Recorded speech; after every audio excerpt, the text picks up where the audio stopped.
This is the War Memorial of Korea. We are at the main entrance.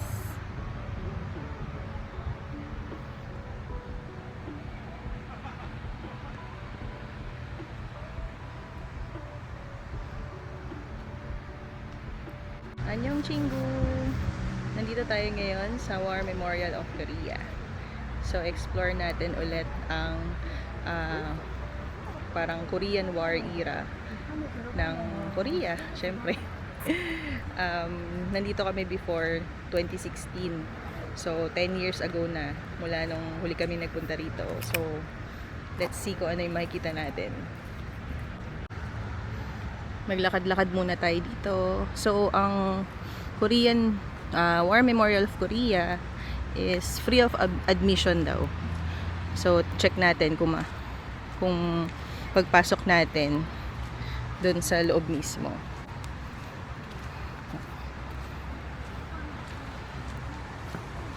Sobrang init ngayon kasi pa-summer na dito sa Korea.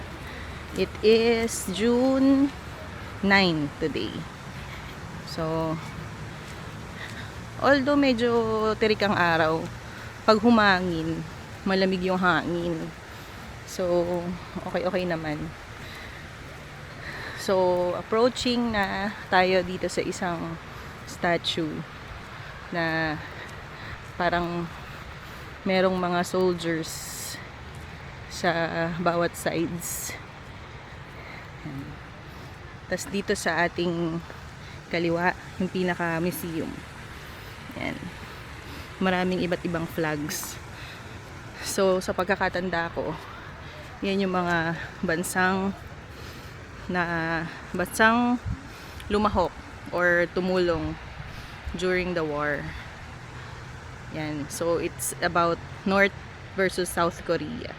And on the far center sa screen, may mga battleship and mga sasakyan na ginamit during that time. Tapos again, ito yung isang statue na medyo madilim lang kasi sobrang init nga ngayon. Yan. Lapitan natin.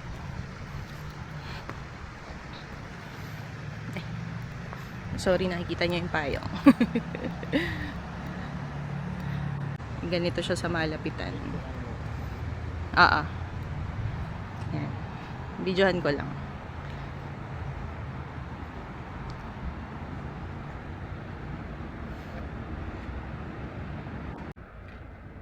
This is the main area or the main gate to the War Memorial of Korea.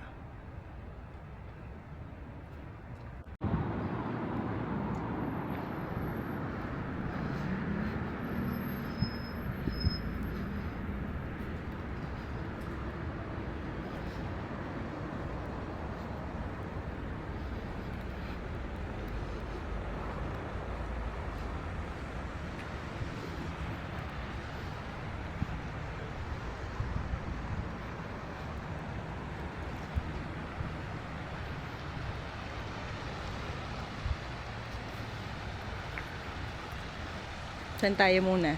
Dito o sa loob? Loob muna?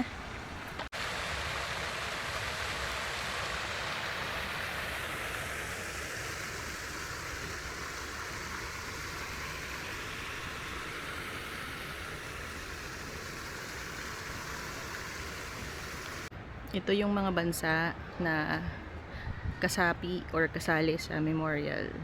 Or I mean sa Korean War. So we have Italy, Norhe, we have Barat, Colombia, Letzeburg, hindi ko mabasa iba, pero isa sa mga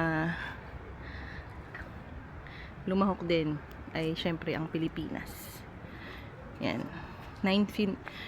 September 19 to 1950 to May 1955. So, troops provided, 1 battalion combat team, Total participants 7,420. Wounded in action 313. Killed in action 113.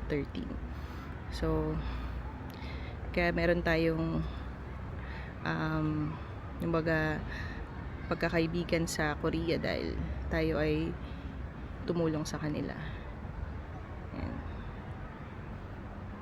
Meron ding France, Netherlands, United Kingdom at marami pang ibang bansa. Yan, sa kabilang side. Yan.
So, nandito na tayo sa outdoor exhibition and makikita natin dito yung iba't ibang mga vehicles or mga ginamit na mga sasakyan no war, pati mga cannon and mga iba't ibang armas.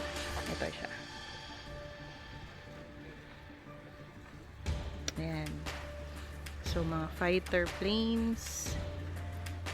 Ito mga aircraft guns.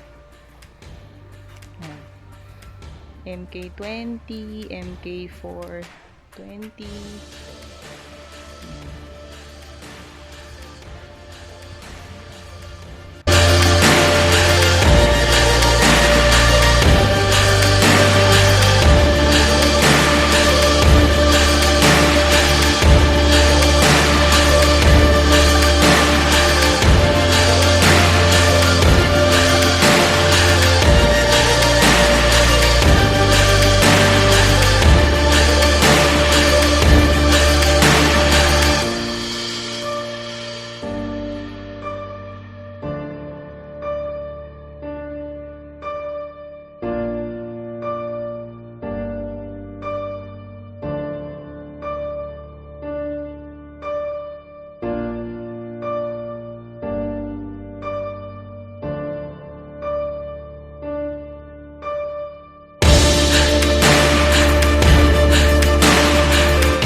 got a lot of problems.